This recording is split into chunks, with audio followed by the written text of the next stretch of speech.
When Bart Ehrman's book, Misquoting Jesus, hit the bestseller lists, it sent shockwaves through churches across America.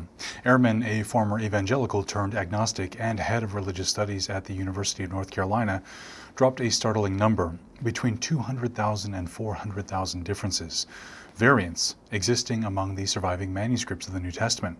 More variants, he pointed out, than there are words in the entire New Testament. His conclusion was chilling. We don't have the originals, we only have error-ridden copies.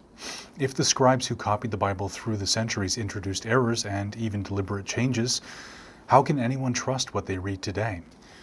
Lee Strobel brought this challenge to Daniel B. Wallace, professor of New Testament studies at Dallas Theological Seminary, and one of the few scholars in the world whose credentials in textual criticism genuinely match Ehrman's. Wallace doesn't dismiss the variants. He has personally traveled to the Vatican, Mount Sinai, Istanbul, and dozens of other sites to photograph and study ancient manuscripts. His Center for the Study of New Testament Manuscripts has cataloged thousands of texts. What he disputes is Ehrman's interpretation. The truth, Wallace says, is far less alarming than the headline suggests. The first critical point is that the sheer number of variants is actually a sign of the New Testament's remarkable preservation, not its corruption. We have roughly 5,800 Greek manuscripts of the New Testament, an astonishing number compared to just 10 manuscripts of Julius Caesar's Gallic Wars or 7 of Plato's tetralogies. The more manuscripts exist, the more opportunities there are to detect differences. Most of these variants are trivial: spelling differences, word order variations, so Greek is pretty flexible in syntax, and scribal slips that any trained scholar can immediately recognize. Fewer than 1% of variants affect the meaning of a passage in any significant way, and not one of them alters a core doctrine of Christianity.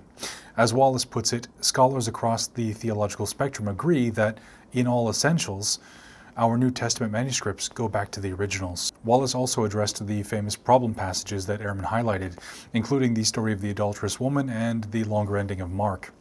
These passages are indeed later additions, and scholars have known for this for centuries. They are footnoted in virtually every serious Bible translation.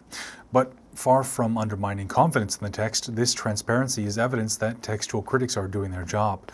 The original wording of the New Testament can be reconstructed with remarkable confidence, precisely because of the wealth of manuscript evidence available. As highly respected New Testament scholar Gordon Fee observed, Ehrman too often turns mere possibility into probability, and probability into certainty.